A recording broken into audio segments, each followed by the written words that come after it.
We kind of talked about it a little bit, but once again, a lot of people that listen to this have never been on the mat, have never tried jiu-jitsu, but are really curious about it. Everybody at all positions, like I think Elon Musk's kids are now doing jiu-jitsu. Wow. Andrew Yang is like they're all, the world is curious. Wow.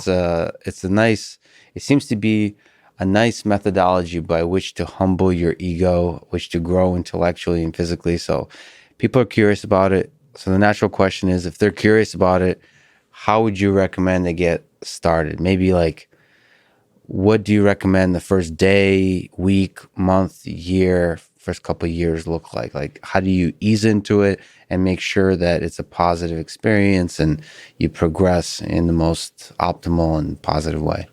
The first thing you can do is simply ask yourself why you want to be involved. I remember the first day that I walked into Ronin Athletics in New York City to train under godfather of my son now, Christian Montez, and I didn't know what I was getting myself into. I played baseball through high school, and I was at Manhattan College in the Bronx, and I wanted to go and learn martial arts because it was always something that was interesting to me, but it was never something that I knew was accessible, and it definitely wasn't really around in Northern Virginia where I grew up.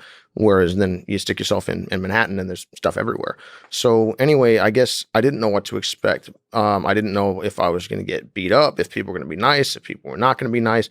But what I began with was, I think, expectation management, and I think that that's something that I would that'd be the first thing that I would start, is almost imagining what is it that I'm getting myself into, because I love the martial arts. With martial arts has given me everything in life, and I'm so thankful. I wouldn't be sitting here without that experience, that journey. The people that I've met, the places that I've gone, I could never ever imagined.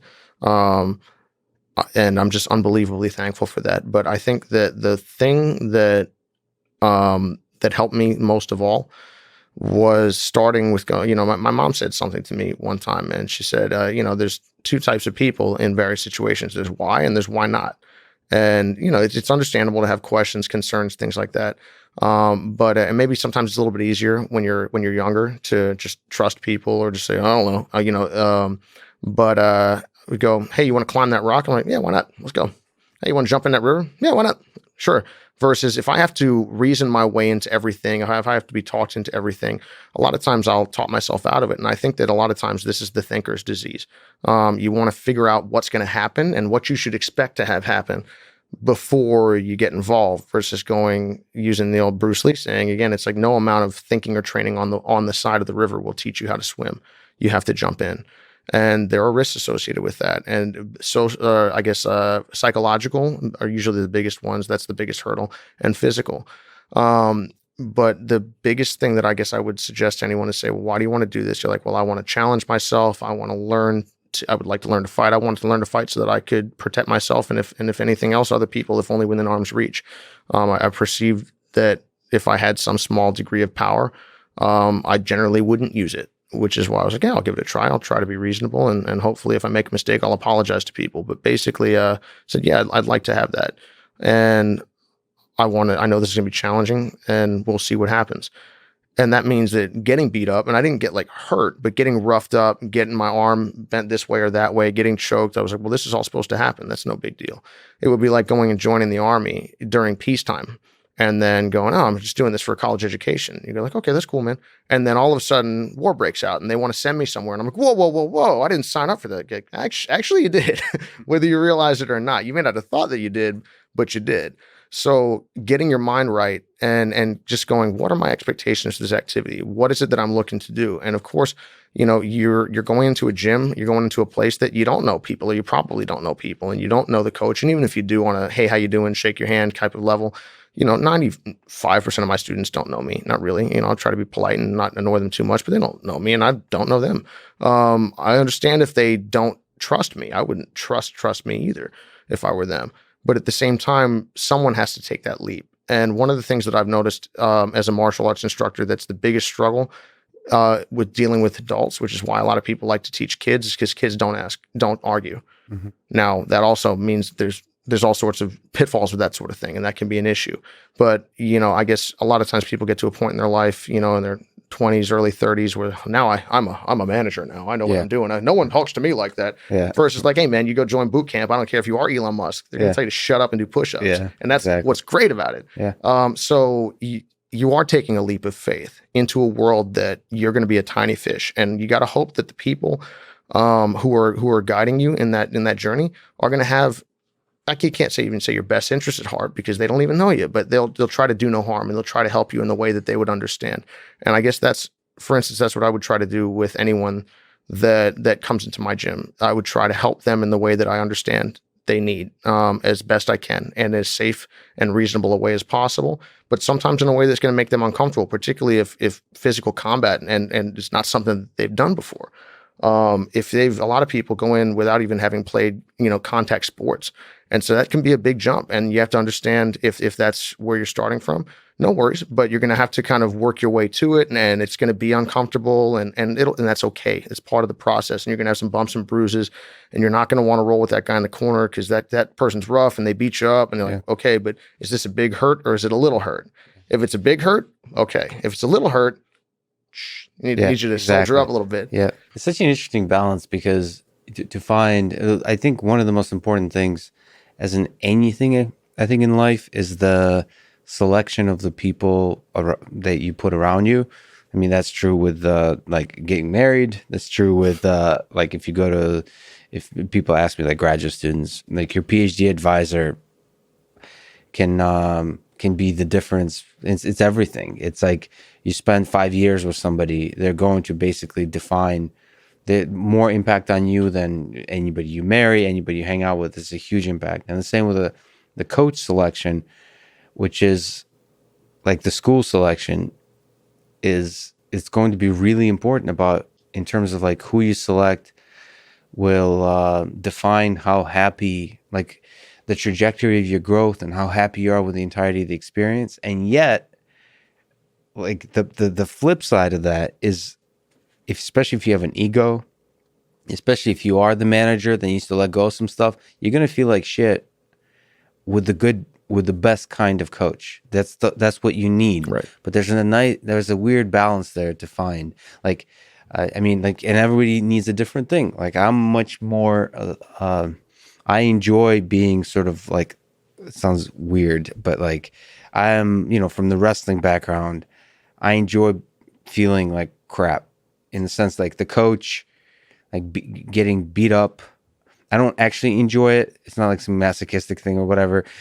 I know exactly what you mean. Yeah. It's the growth. Like, I like the anxiety. I like feeling like shit when I go home, like emotionally, physically. It's growth. It's a sign of growth, right? Like, if you're not having to feel those things, you're probably in your comfort zone, which is fine, but that's not your growth zone, right? And everybody has a different threshold for that. And I mean, the beautiful thing about jiu-jitsu is like, it's also has like a yoga feel to it. Like, you're learning about your body. So depending on the gym and depending on, in fact, the coaches, the people around you within the gym, you can select little groups too, kind of like the people with who you roll. Like, if you're a smaller person, it doesn't mean you have to go against big people. You can go against the people who like smoke a lot of weed and they're chill, or you can go against like that crazy ripped blue belt competitor who's like out to destroy everybody. And depending on like what your mindset is, you can kind of select that. And it's such a fascinating journey of like basically self-discovery. I couldn't agree with you more. What you need may change over time, right? Maybe what you need today could change 6 months from now or a year from now, and that's something that I experienced. I'll use my first coach, Christian, again as a great example of someone who I really look up to and respect, and someone who helped me a lot. Like, at a time when I really needed some guidance and I needed to learn martial arts, but get into Henzo Gracie's gym was right down the street from where Christian was teaching, and Christian was a blue belt at the time. It was he was teaching at a place called Fight House, which is this awesome like 90s, early 2000s, warehouse area down on Fashion Avenue in Manhattan, off of like between 7th and 8th, and it was like two basketball courts wide, but like there was the Sambo guys over here, there was the Kali guys over there was a Wing Chun over there, there was Jiu-Jitsu in the corner, and Henzo's was one of the most famous academies in the world at that time, still is, and I just didn't know what a Henzo Gracie was. And I mean, it's a great gym and it's a fantastic place for people to train. But I think what was right for me at the time was I stumbled into, like a 2-person elevator up and found a place where 6 people trained at that time. Mm. And I had someone that could give me some, like, in addition to martial arts advice, like personal guidance. And that made a big difference. And then when initially we would have like competitions or like intra gym competitions with the Sambo guys, we would roll with them. And like, again, it was great because they were just a bunch of like Russian dudes from like Brighton Beach, and they would come down and then we would all fight, and then everyone would train, and then we'd all drink tea and then go home. And anyway, what was Russians. it was super tough, and they were like, again, just a tough group of people. It was great. And then I remember when I decided after like 4 or 5 months, I'm like, man, I really want to try to take this seriously. And I told Christian about that, and he's like, well, hey, I think you need to do the following. And it was, like, hey, there was a guy named Jeff Ruth who was purple belt at the time, which was a much bigger deal than it is now, but it was 10-0 as an MMA fighter, a lot of amateur boxing experience, super tough dude. And Jeff was the best person at that time that I'd ever trained with. And I just got squashed. Christian used to beat me up too, but like Jeff would just absolutely kick the crap out of me. And I was like, this is awesome. And this was back when I was at home. I went home for the summer for that. And Chris was like, hey, I think you should stay. Because I told him that's what I was thinking. And this was a coach that, when initially was exactly what I needed. And then he's like, well, hey, that's not what I'm doing here. Maybe they're going to be able to help you onto a path that's kind of commensurate with what your goals are at the moment. And then, that was an interesting thing. And I feel that I was fortunate to start at a place where my coach was able to transition roles and do so comfortably. And I think that also was probably a factor of the fact that, where he'd done some of his training prior, like there have been issues with the coach there. We're like not having the support, feeling like, hey, like I'm going to hold on to my students. I'm going to hold on to my best guy or my best girl, even if I can't take them where they need to go.